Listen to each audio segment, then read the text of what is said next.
સંગીત ગ્લાસ. એક ગ્લાસમાંથી તમે સુંદર સંગીત પેદા કરી શકો છો.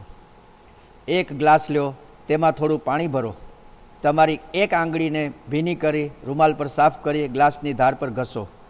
એક પ્રકારનો ધ્વનિ પેદા થશે.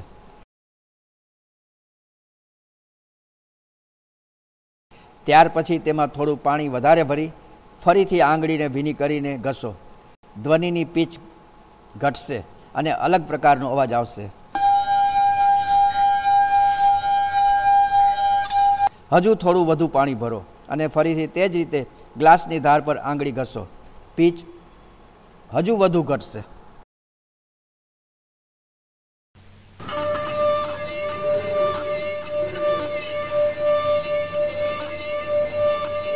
હવે ગ્લાસને આખો ખાલી કરી ખાલી ગ્લાસની ધાર પર આંગળી ઘસતા તે તમને સૌથી ઊંચી આવૃત્તિની ધ્વનિ સંભળાશે.